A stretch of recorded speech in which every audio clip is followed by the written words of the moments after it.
Play. No le pongas play todos los días, güey.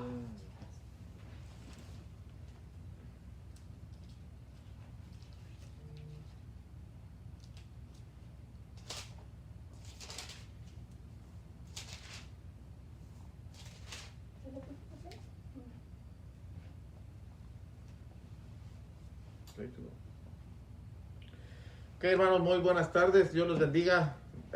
Ahora estamos transmitiendo de la oficina de la iglesia en virtud de que vamos a hacer le vamos a dar algunas atenciones de mantenimiento local. Entonces vamos a estar transmitiendo desde aquí. Si Dios lo permite, el próximo domingo también estaremos haciendo las transmisiones en la mañana y en la tarde desde la oficina de la iglesia. No estaremos reuniéndonos, sino que cada quien estará en su casa escuchando la transmisión.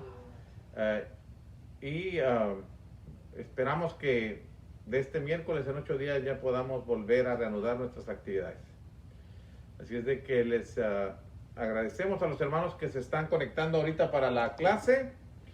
Falta un minuto para empezar, pero bueno, que ya se vayan conectando.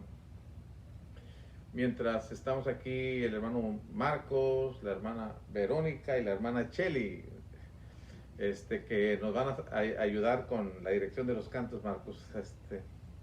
Tú vas a cantar desde ahí un par de cantos y hacemos una oración y luego tenemos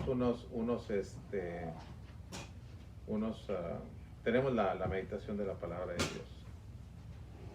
Bueno, dentro de los anuncios que tenemos, aprovechando que tenemos la oportunidad de hacer anuncios, lamentamos que algunos hermanos, hermanas hayan resultado positivos en esta problema del virus, pero gracias a Dios están estables.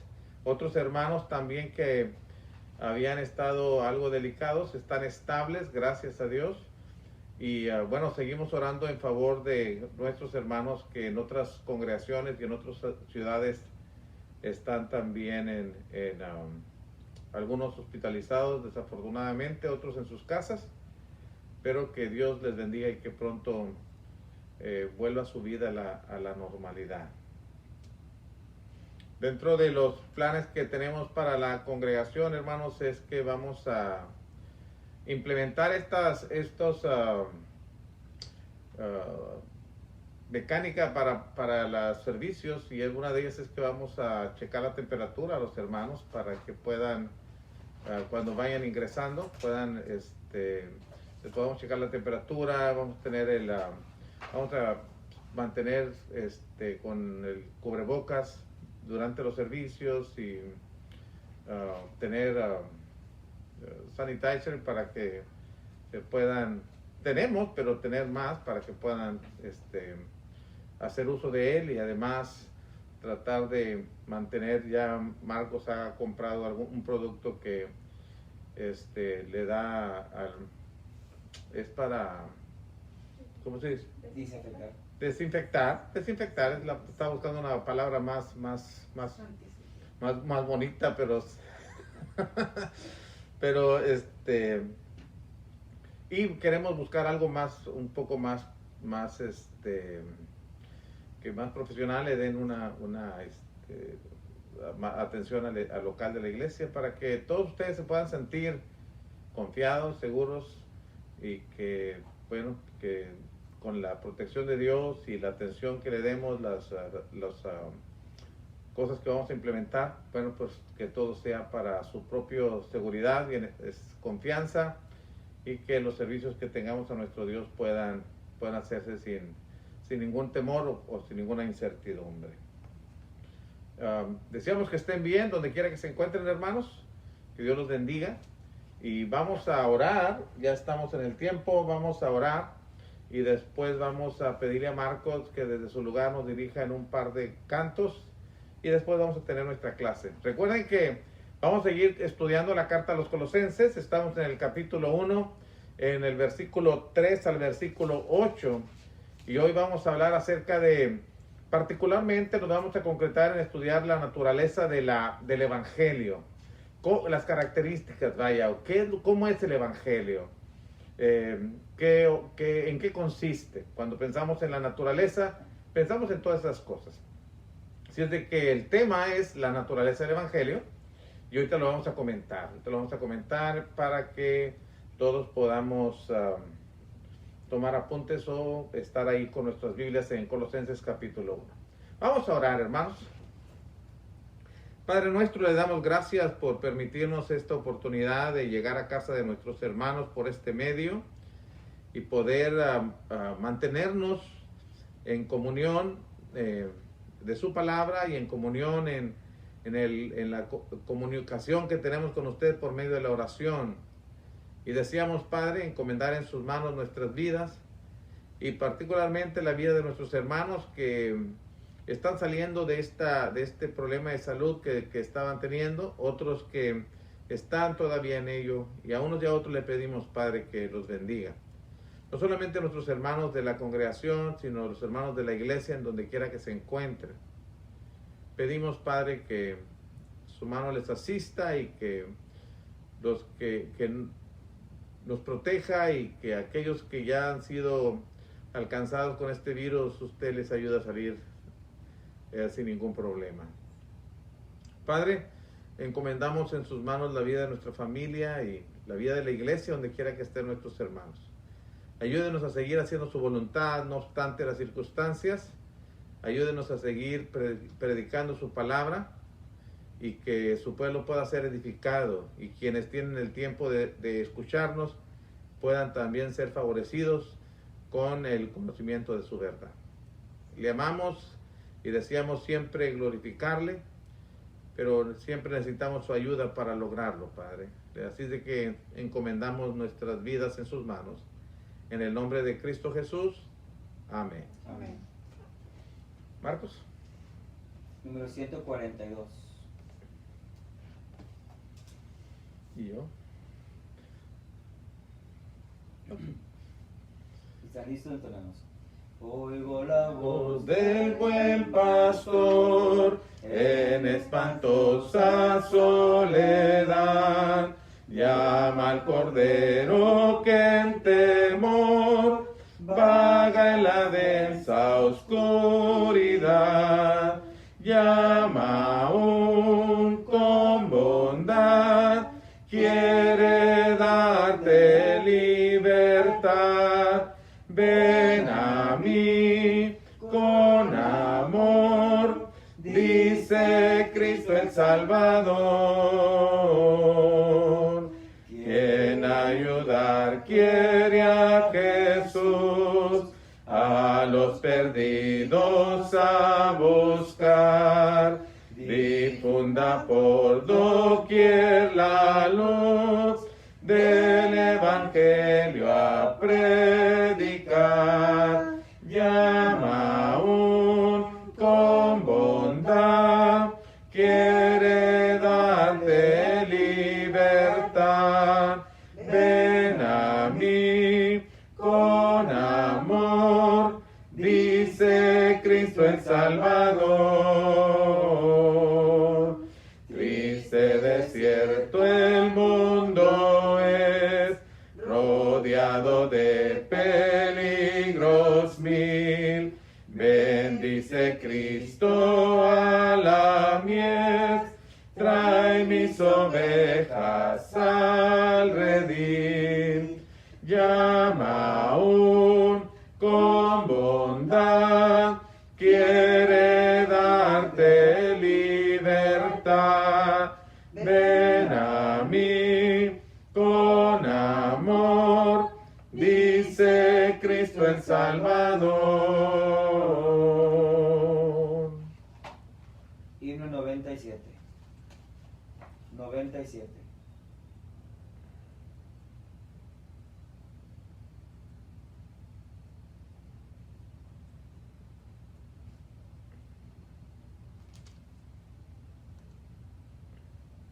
¿Están listos? Entremos.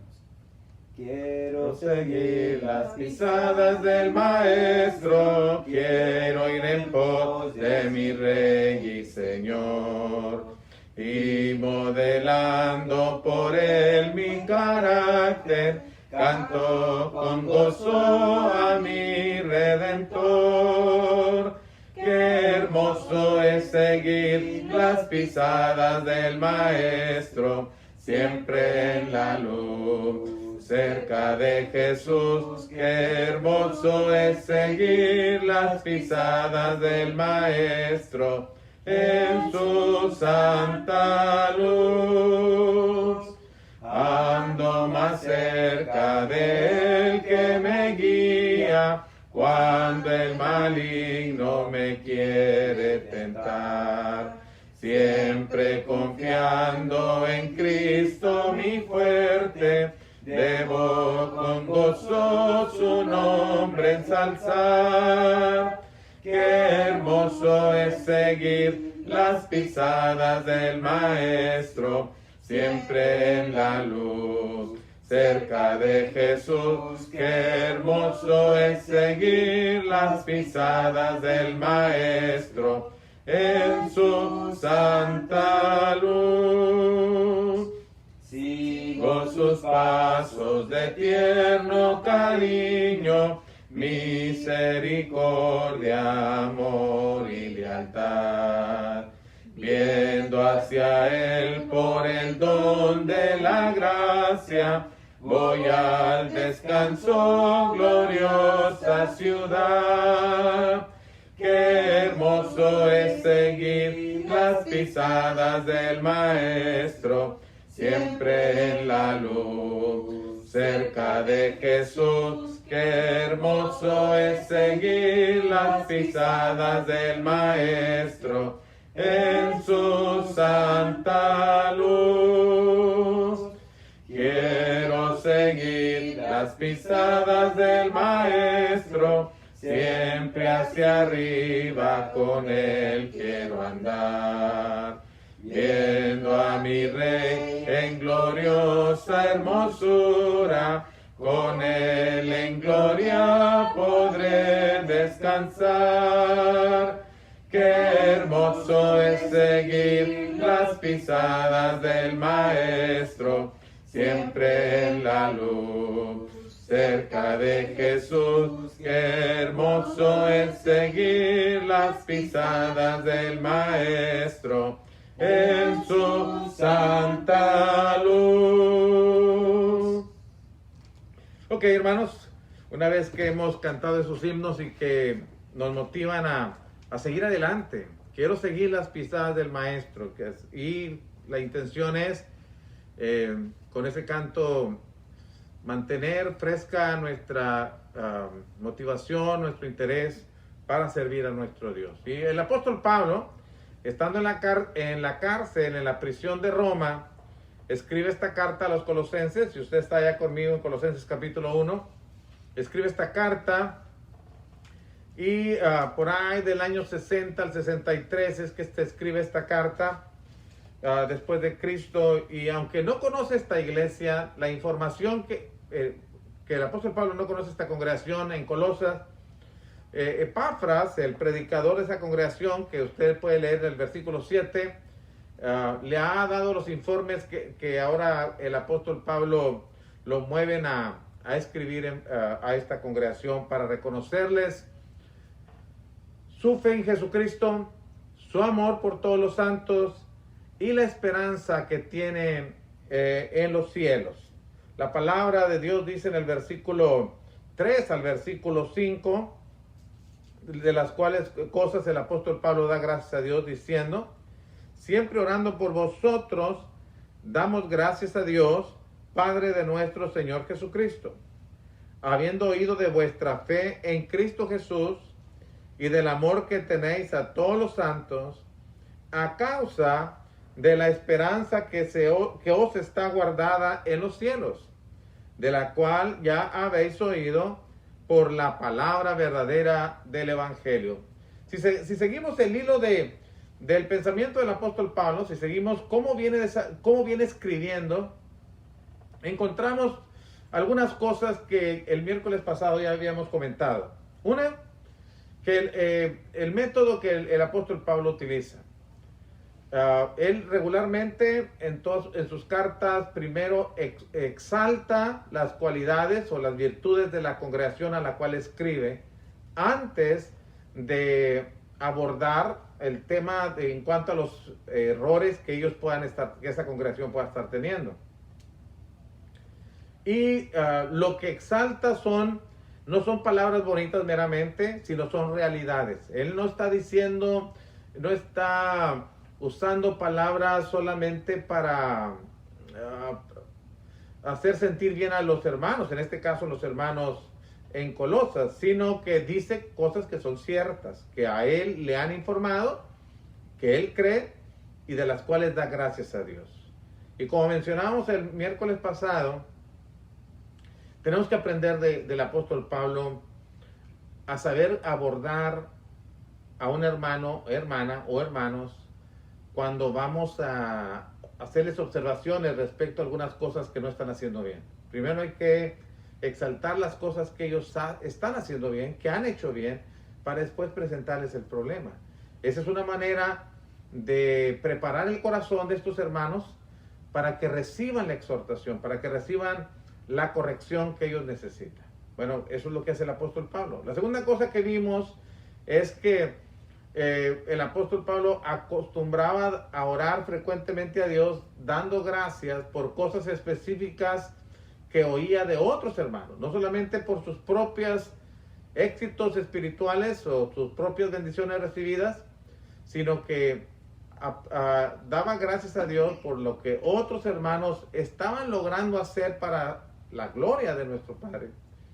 Y nosotros también tenemos que aprender a hacer eso, hermanos. Primero, reconocer el crecimiento espiritual de los hermanos, reconocer su trabajo, reconocer su esfuerzo, su dedicación en la congregación. Y por qué no, decirles a ellos también que estamos muy contentos con sus servicios que ofrecen a la iglesia, que hemos visto su crecimiento espiritual y que estamos muy agradecidos con Dios por lo que está haciendo en ellos. Pero también acercarnos a Dios en nuestras oraciones y darle gracias específicamente por estos hermanos. Es importante, hermanos. No hay que tener sospechas de que por qué el hermano es así, por qué hace lo que hace, sino más bien gratitud a Dios porque ha logrado ese crecimiento espiritual en mi hermano o en mi hermana o nuestros hermanos. La otra cosa que veíamos, hermanos, rápidamente es, Pablo exalta lo que ha oído de ellos.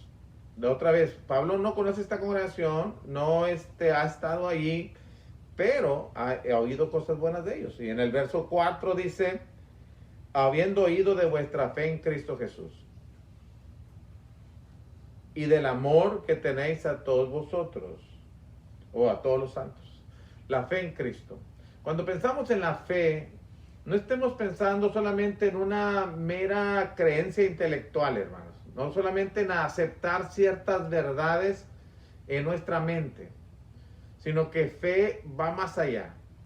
Fe es convicciones fuertes respecto a lo que la palabra de Dios dice en relación a Cristo. Convicciones fuertes, hermanos, respecto a las promesas que Dios ha hecho en Cristo Jesús. Y también seguridad y confianza en las palabras de Cristo, en la palabra de Él. Entonces, estoy seguro de lo que la Biblia dice respecto a Cristo y estoy seguro y estoy convencido que es verdad lo que Cristo dice. Lo creo.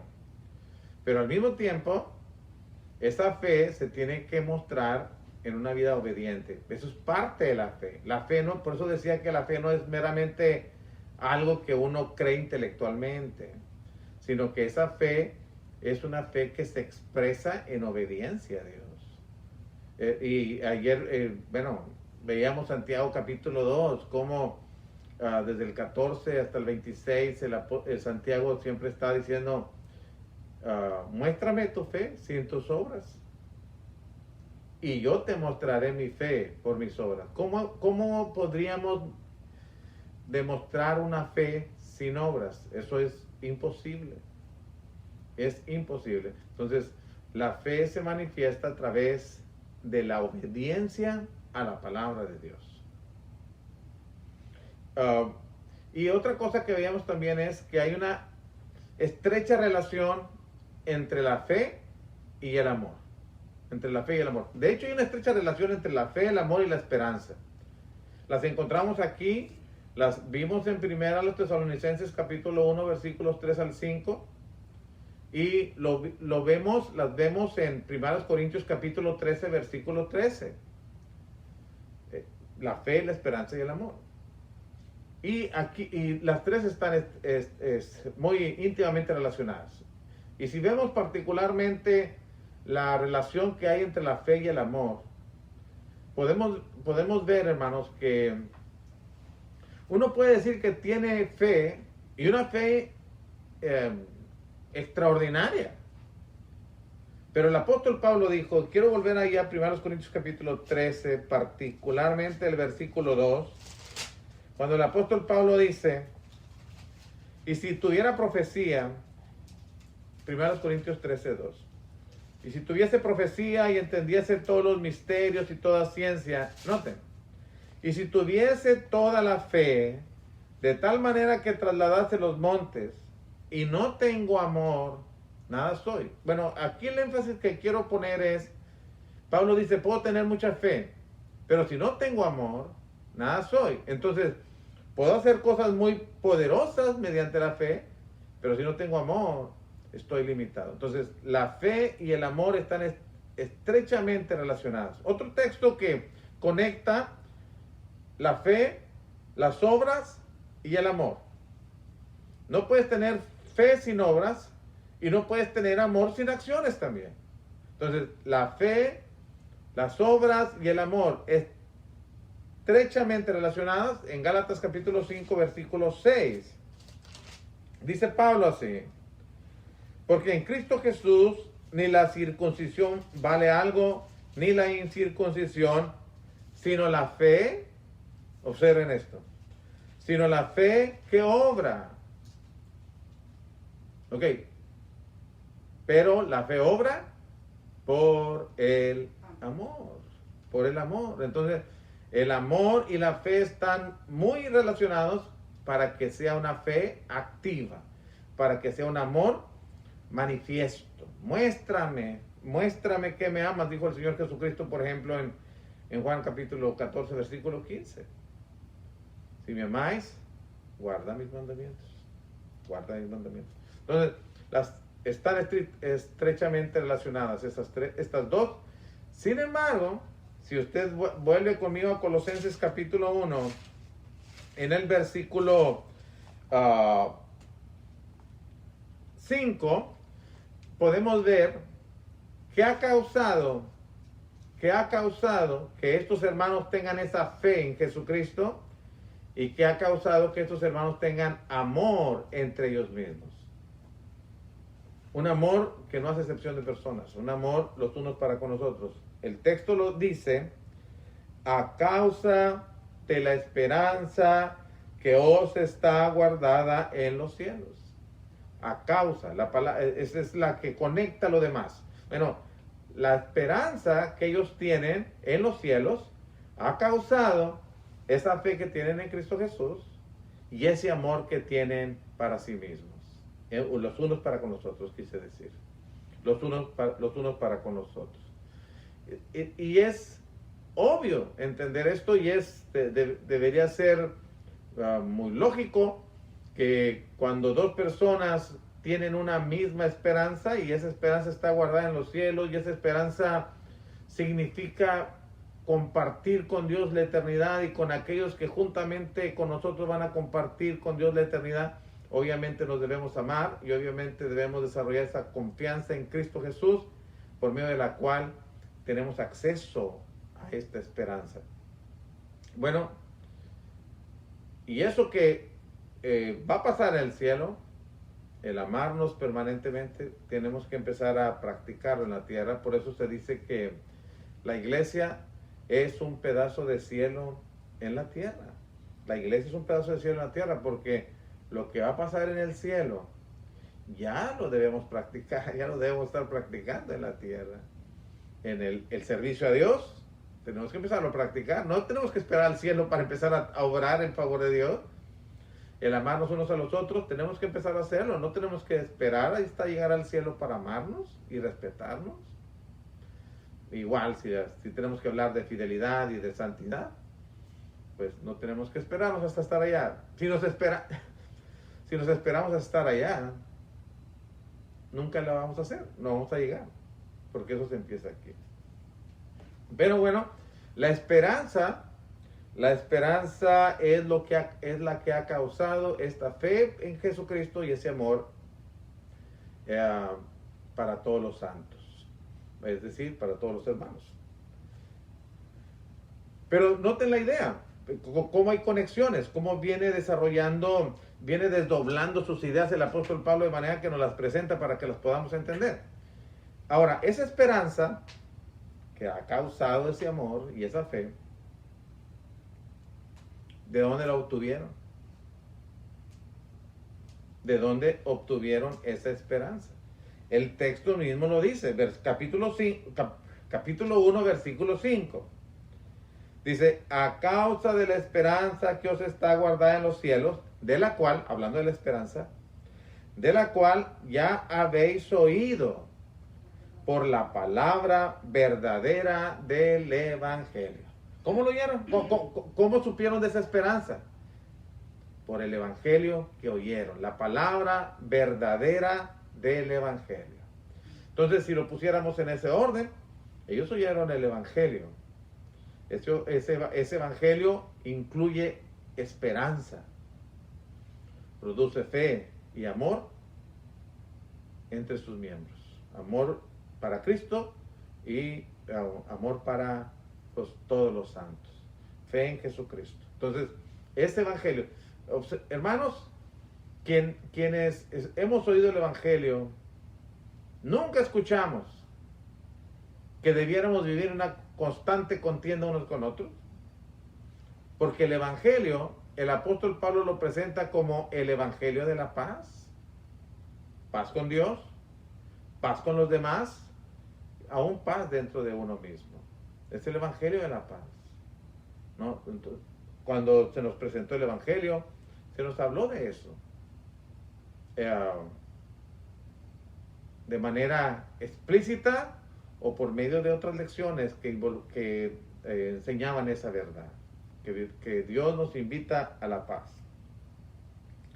Y cuando dice que habéis oído, por eso es que estamos hablando ahora sí vamos a hablar acerca de la naturaleza del Evangelio, que ya lo estamos diciendo, lo que produce el Evangelio. Pero cuando hablamos primeramente de la palabra el Evangelio, cuando hablamos primeramente de la palabra Evangelio, pues su definición original es buenas nuevas. Entonces, esta palabra verdadera del Evangelio es una palabra que ofrece buenas nuevas. Y en este caso, tiene que ver buenas nuevas de salvación y buenas nuevas de comunión con Dios y buenas nuevas de perdón de pecados y buenas nuevas de todo lo que encontramos como bendiciones en este mensaje que escuchamos, el Evangelio. Sí, hermanos, el Evangelio, básicamente la base del Evangelio se encuentra en 1 Corintios capítulo 15, versículos 3 y 4, que hablan de la muerte de Cristo, su sepultura y resurrección de entre los muertos. Estamos de acuerdo, esa es la base, pero no es todo, hermanos. Pero no es todo. El mensaje del Evangelio tiene que ver con esto y con todo lo que involucra esta obra de Cristo Jesús. Entonces, no solamente nos quedamos ahí, nos quedamos en otras cosas que están dentro de esta verdad. Por eso, cuando hablamos del Evangelio, hablamos de buenas nuevas. Cuando predicamos el Evangelio, ofrecemos buenas nuevas. Y estoy acordándome, por ejemplo, cuando los ángeles se aparecieron a aquellos pastores que estaban cuidando sus rebaños en la noche, en el libro de Lucas, y ellos les dicen: he aquí que os traigo buenas nuevas. ¿Cuáles son estas buenas nuevas? Bueno, que os ha nacido en la ciudad de David un Salvador, que es Cristo el Señor. Bueno, buenas noticias, que Cristo ha venido, o ha nacido. Pero después Juan el Bautista y el mismo Señor Jesucristo y los apóstoles predicaban de un reino que se acercaba. El evangelio del reino, las buenas nuevas del reino. Pero este evangelio que el apóstol Pablo nos está mencionando aquí es el evangelio como buenas nuevas de salvación. Buenas nuevas de salvación. Entonces depende, no siempre que escuchamos, leemos la palabra evangelio, necesariamente se refiere al evangelio de salvación. Puede referirse al evangelio del reino u otras cosas. No es el tema ahorita, pero el contexto lo determina. En este caso, estamos hablando de buenas nuevas. Y estas buenas nuevas, como ya lo dijimos, es la base de nuestra esperanza celestial.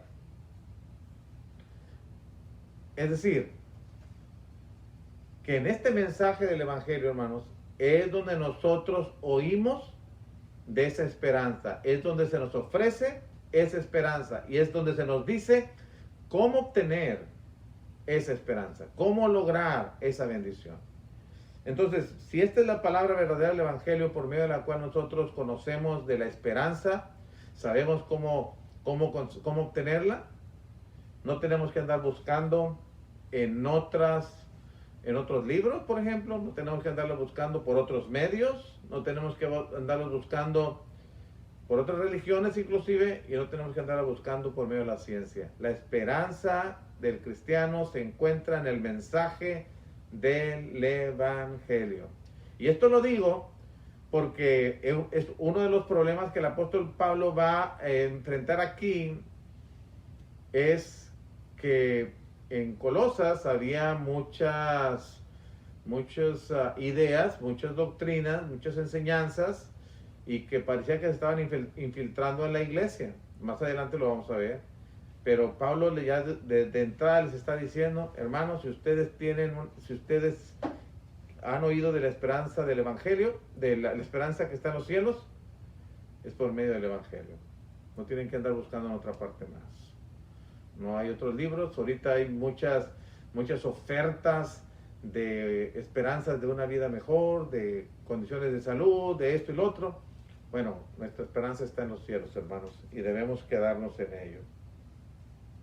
Además, cuando en el versículo 5 dice, de la cual ya habéis oído por la palabra verdadera del evangelio. Este evangelio es la palabra verdadera. Y quienes saben, dicen que esta palabra verdadera, la palabra verdadera, significa no solamente que es verdad, sino que también es final y completa. Tenemos la verdad completa que Dios tiene para compartir con nosotros y que nos es suficiente. Nos es suficiente. No tenemos que recurrir a otros libros, no tenemos que recurrir a otros medios para saber cómo vivir. El evangelio, el mensaje del evangelio, lo que involucra el evangelio, nos enseña cómo vivir. Déjenme leer, por ejemplo, 2 de Pedro, capítulo 1, verso 3. Primera de Pedro, capítulo 1, versículo 3. Dice el apóstol Pedro, como todas las cosas, observen, como todas las cosas que pertenecen a la vida y a la piedad, nos han sido dadas, ya se nos dieron. Tiempo pasado que una vez se dio y que ya no se repite, o sea, ya hemos recibido el mensaje completo y tenemos todas las cosas que pertenecen a la vida y a la piedad. Ya nos han sido dadas y estas vinieron mediante el conocimiento de aquel que nos llamó por su gloria y excelencia. Mis hermanos, tenemos todo. Y es importante que prestemos atención en esas palabras, en esos conceptos o en esas enseñanzas, porque más adelante el apóstol Pablo nos va a decir que en Cristo tenemos todo, las riquezas del conocimiento. Capítulo 2, versículo 3. Hablando de Cristo y todo lo que involucra su mensaje, dice Colosenses 2, 3, en quien están escondidos todos los tesoros de la sabiduría y del conocimiento. Si usted quiere una verdadera sabiduría, la verdadera sabiduría está en Cristo. Si usted quiere un conocimiento de lo importante, de lo urgente, de lo necesario para vivir correctamente sobre esta tierra, por medio de Cristo. No tiene que ir parece ser que había ya brotes de ideas gnósticas en ese tiempo que el apóstol Pablo escribe esta carta a los colosenses, y los gnósticos eran muy dados, justamente la palabra gnóstico viene de la palabra conocimiento, y ellos se sentían como dueños de un conocimiento exclusivo, y creían que los cristianos necesitaban saber esa información. Y Pablo dijo, no necesitan, hermanos, ustedes no necesitan más. Lo que tiene que ver con la vida y la piedad, ya se les dio. Y se les dio por medio del conocimiento de Cristo Jesús. Ustedes no tienen que buscar otro mensaje más. No hay más. Sí hay más ofertas, sí hay más propuestas, pero no las necesitamos. ¿Usted quiere saber cómo vivir sobre esta tierra? Hermano, hay tanta información en la Biblia. ¿Usted quiere saber cómo llevar una vida de matrimonio correcta? Ahí está en la Biblia. Si usted quiere saber cómo se puede vivir una vida, buenas relaciones interpersonales, usted está en la Biblia. Si usted quiere saber cómo ser un buen empleado, cómo ser un buen patrón, cómo ser un buen cristiano, todo está en la palabra de Dios. ¿Cómo llegar al cielo? Todo está en la palabra de Dios. Todo está. ¿Cuál es nuestro problema? El problema no es que necesitamos otra opción, ¿no? Es que necesitamos leerla, creerla, estar convencidos que es verdad y practicarla. No necesitamos un libro extra. Se hacen más libros para proveer más información. Pero no necesitamos más. Si esto no lo podemos esto no lo podemos obedecer, más información. Bueno, entonces es buenas nuevas. El Evangelio son buenas nuevas y es la base de nuestra esperanza. No tenemos que andar buscando otra parte. Es la verdad final. Contiene todo lo que necesitamos para la vida y la piedad. Y ya vimos esta palabra produce fe en Cristo Jesús, Colosenses 1:4, produce amor para todos los santos, Colosenses 1:5, pero en el versículo 6 dice que el Evangelio también tiene la cualidad. Y quiero que preste atención en esto, hermanito. ¿Cuánto me falta? No, tengo tiempo. Quiero que preste atención en esto. El Evangelio crece y lleva fruto. Dice el versículo 6, que ha llegado hasta vosotros, así como a todo el mundo, y lleva fruto y crece también en vosotros, desde el día que oísteis y conociste la gracia de Dios en verdad. En este verso 6 vamos a sacar muchas cosas en cuanto a la naturaleza del Evangelio. Y una de ellas es que crece y lleva fruto. Y cuando habla de crecer y llevar fruto, estamos viendo que el Evangelio no es estático, que el Evangelio es dinámico, es explosivo. De hecho, la palabra, cuando en Romanos 1:16, y aún aquí mismo, pero en Romanos 1:16, cuando dice el texto, no me avergüenzo del Evangelio porque es poder de Dios, la palabra poder viene de la palabra dínamo, de la palabra dinamita, que donde impacta una dinamita, donde explota, impacta fuerte. Bueno, el Evangelio es ese poder, donde se predica, impacta. Escúchelo bien, donde se predica, impacta. Si nosotros preguntáramos, ¿por qué no está impactando? ¿Por qué? ¿Cuál sería la respuesta? Porque no estamos predicando, ¿verdad? Si no impacta es porque no lo estamos predicando. El Evangelio es poder de Dios. Tiene la cualidad de crecer y llevar fruto. Y bueno, llevar fruto puede ser desde el punto de vista de frutos de salvación. Por ejemplo, Romanos 1:13, cuando Pablo dijo, quiero ir a Roma y tener algún fruto entre vosotros también. Frutos de salvación, pero también esa palabra produce frutos de madurez espiritual, los frutos del Espíritu Santo, en Gálatas capítulo 5, versos 22 al 24. Bueno, produce fruto, es productivo, tiene resultados, hermanos, y crece de tal manera que en este versículo 6, como en el versículo 23, el apóstol Pablo dice que esa palabra había llegado a vosotros así como a todo el mundo. Ha crecido, se ha diseminado por todo el imperio romano. Crece, hermanos. Y así debe de ser. Bueno, ¿cuál es la otra razón por qué la palabra de Dios podría no crecer? Bueno, vamos a mirarlo de manera positiva. ¿Cómo es que logramos, esta palabra, ese evangelio puede ser fructífero y crece? Dos factores lo determinan. Uno, que se predique. Hay que predicarlo para que tenga su fruto. Y dos, que que lo adornemos la palabra predicada con una vida correcta. Porque si le estorbamos con un mal comportamiento, pues la semilla es buena, pero la influencia que nosotros tenemos para aquellos que la van a oír puede ser mala, entonces se hace improductiva.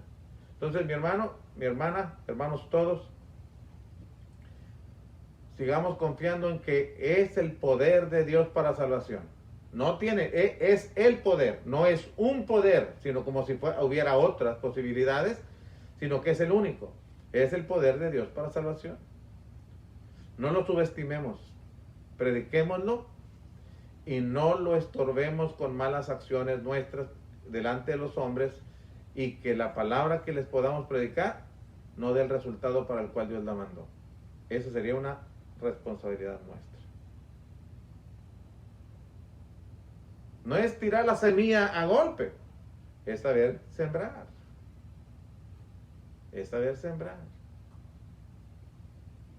Entonces, crece y lleva fruto en la vida de aquellos que la escuchan, que la oyen, porque es lo que dice, que ha llegado a vosotros así como a todo el mundo, lleva fruto y crece desde el día que oíste y conociste. La oyeron, pero noten eso también. Oíste y conociste la gracia de Dios en verdad. El Evangelio nos habla de la gracia de Dios. Es decir, cuando hablamos de la gracia de Dios, nos referimos a el don no merecido, el regalo de Dios que no nos merecemos. Y a veces nosotros no pudiéramos, tal vez no estamos mencionando la palabra gracia, pero recuerden, mi hermano, cada vez que usted predica el Evangelio, usted está hablando de la gracia de Dios, aunque a veces no la mencionamos. En el mensaje está inherente esa gracia de Dios, porque habla de cómo Dios perdonó nuestros pecados. Y me gusta, por ejemplo, pensar en Romanos capítulo 3, verso 23, hablando de la gracia de Dios. Romanos capítulo 3, verso 23 y 24. Un texto que ya hemos leído en otras ocasiones, pero que nunca deja de tener el valor que tiene, aunque lo leamos todos los días. Dice, por cuanto todos pecaron, están destituidos de la gloria de Dios. Qué noticia más triste para el mundo entero. Has pecado y no tienes acceso al cielo. Lo perdiste, quedaste destituido. No, te quedas corto. Tu pecado te limita. Pero entonces en el verso 24 interviene la gracia de Dios. Dice, siendo justificados gratuitamente. ¿Cómo fue eso? Por su gracia, por su gracia. Es decir, Dios quiso perdonarte, no te lo mereces, pero Dios te quiso perdonar. No debiera salvarte porque no te lo mereces, pero Dios quiere salvarte. Nos regala la salvación, nos ofrece el perdón de pecados y lo hace gratuitamente. Para nosotros, como lo hemos dicho, pero no para Dios. Porque dice el texto, siendo justificados gratuitamente por su gracia, mediante la redención que es en Cristo Jesús. ¿A quién? A Cristo Jesús, verso 25.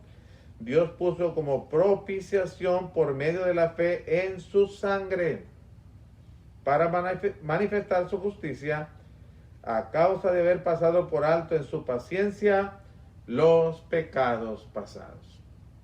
Eso es gracia, hermano. Que Dios nos ofrece algo y nos da algo que nosotros no nos merecemos.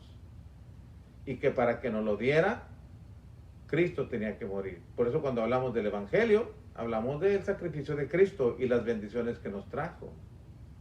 Y eso hablamos de la gracia de Dios. La gracia de Dios en verdad. Es decir, que, bueno, aunque el apóstol Pablo dice, oíste y conocisteis la gracia de Dios en verdad. Hermanos, una cosa es conocer, una cosa es oír y otra cosa es conocer. El apóstol Pablo dice, tú no solamente oíste acerca de la gracia, sino tú la conociste, es decir, la experimentaste, la disfrutaste. Y esa gracia no solamente tenemos que oírla, y menos aburrirnos de oírla, sino experimentarla, conocerla en verdad, realmente, conocer esa gracia de Dios por experiencia, saber que Dios ha perdonado mis pecados. Y bueno, tiene otra cosa que tiene es que contiene promesas, y la promesa mayor contiene promesas, y estamos hablando de perdón de pecados, estamos hablando de comunión con Dios, de estar en paz con Él, de estar en paz entre nosotros, de relacionarnos judíos con gentiles, está hablando de salvación de nuestra alma, pero está hablando, la promesa mayor es la vida eterna. La vida eterna que nos ofrece el ser perfeccionados en Cristo Jesús para la salvación de nuestra alma. La vida eterna con Dios en gloria. Es lo que ya nos dijo en el versículo 5 y en el versículo 27 lo va a decir. En el versículo 14, el versículo 13 nos dice que Dios nos trasladó de las tinieblas al reino de su amado Hijo por medio de este evangelio que obedecimos. Que Dios perdonó nuestros pecados, Colosenses 1:14, por medio de Cristo Jesús. Que podemos ser hechos perfectos por medio de Cristo Jesús, verso 27. Todo eso tiene Dios para nosotros, pero la salvación es la cereza del pastel, es lo más delicioso que Dios tiene para nuestras vidas. Y para terminar, hermanos, tengo 10 minutos. Para terminar, ¿qué hacer con la verdad o con la palabra? Como para terminar bien la frase que el apóstol Pablo usa, ¿qué hacer con la palabra verdadera del Evangelio? ¿Qué debemos hacer? Y tres cosas básicas. Una, debemos predicarla a todo el mundo. La iglesia tiene ese privilegio o esa responsabilidad de predicar el Evangelio a toda criatura. Ya el Señor Jesucristo lo diría en Marcos capítulo 16, verso 15. Y Epafras cumplió ese deber y aprovechó ese privilegio y predicó el Evangelio a estos hermanos en Colosas. Epafras es el predicador del capítulo 1, verso 7. Dice Pablo que ese Evangelio que ahora del cual está mencionando, ellos lo oyeron por medio de Epafras, un siervo fiel. Y para los que predicamos el Evangelio, Epafras es un modelo, es un ejemplo. Como dice el verso 7, hablando del Evangelio, como lo habéis aprendido de Epafras, nuestro consiervo amado, que es un fiel ministro de Cristo para vosotros. Noten, bueno, podríamos decir muchas cosas ahora de Epafras como predicador y que nosotros debemos entender. Pero lo que quiero ahorita por lo menos decir es que el Evangelio llegó a Colosas por medio de este hermano, que fue un siervo fiel de Jesucristo, un ministro o un siervo fiel de Cristo. Bueno, que Dios nos bendiga para que también se diga de nosotros en cuanto a nuestra fidelidad en el ministerio de predicar el Evangelio a las demás personas. Predicarlo. Hay que recibirlo en el corazón. Cuando el Señor Jesucristo mencionaba la parábola del sembrador,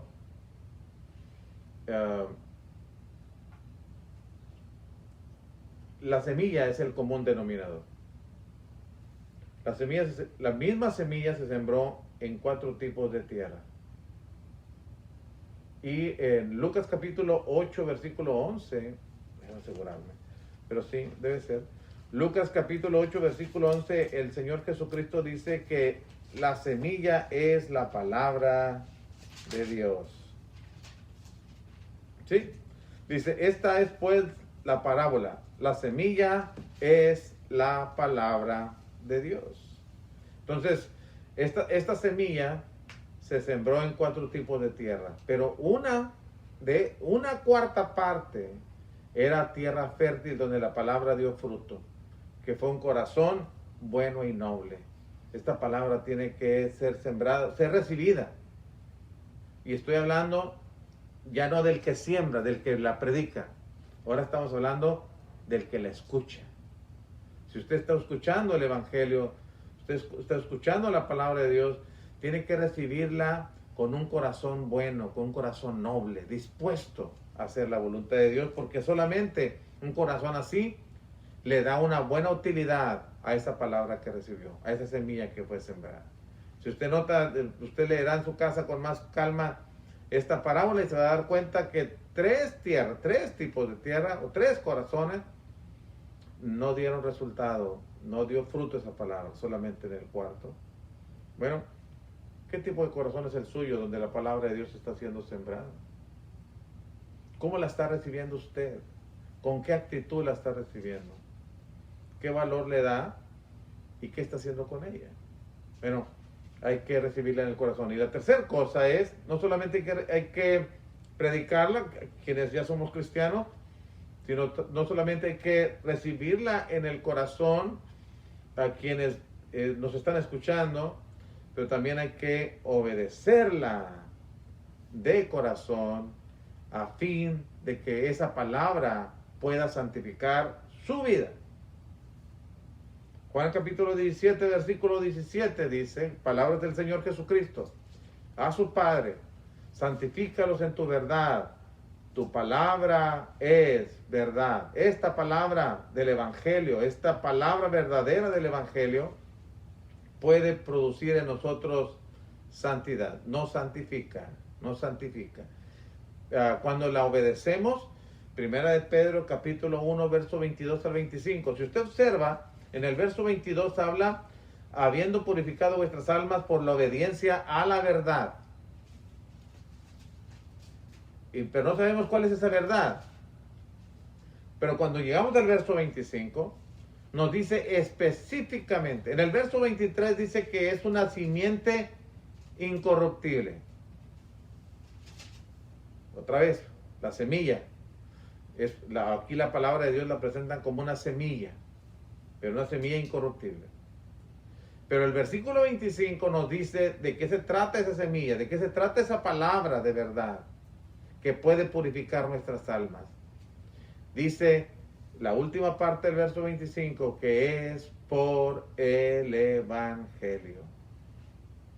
Entonces hay que obedecer ese Evangelio para que podamos recibir la santificación o la santidad que puede efectuar en nuestras vidas. Habiendo purificado vuestras almas por la obediencia a la verdad, para el amor fraternal no fingido.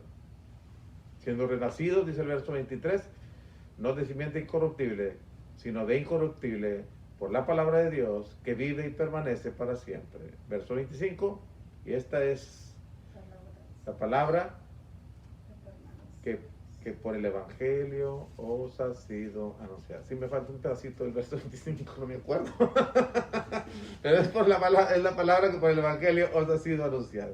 Pero, bueno, ¿qué es lo que tenemos que hacer? Hay que obedecerla. Si usted no ha obedecido la palabra, le invitamos a que se comunique con nosotros, que nos busque. Estamos en la mejor disposición de servirle. Hermano, esa palabra que purificó su alma cuando usted lo obedeció, esa es la palabra que puede ir santificándonos, que puede ir purificando nuestras vidas en la medida que la oímos con un corazón dispuesto para obedecerla y la obedecemos. Entonces, y solamente hasta entonces, esa palabra puede afectar nuestras vidas y prepararnos para la eternidad. Que Dios nos bendiga para que este poderoso mensaje del Evangelio, esta palabra que santifica, que purifica nuestras almas, que nos lleva al perdón de nuestros pecados, que recibimos la gracia de Dios, de ser perdonados, justificados, salvos, pueda motivarnos para vivir vidas santas delante de Él. Dios los bendiga, hermanos. Vamos a despedirnos con una oración, y después de orar, bueno, pues deseamos que tengan excelente noche. Y el domingo estaremos transmitiendo nuevamente desde aquí, por la mañana y por la tarde. Y como les comentaba, vamos a estar buscando cómo desinfectar el edificio, que no está contaminado, pero queremos ofrecerles seguridad, confianza, para que pues ustedes para que volvamos, reanudemos nuestros servicios en el edificio, ya previamente preparado y con algunas otras cosas que vamos a implementar a fin de que usted se sienta tranquilo. ¿Ok? Y me despido con el saludo que el apóstol Juan hacía déjame encontrarlo porque no creo. Tercera de Juan, versículo 2. Amado, y usted ponga su nombre ahí, quien quiera que me esté escuchando. Amado, o amada, hermano, hermana, yo deseo que tú seas prosperado en todas las cosas y que tengas salud, así como prospera tu alma.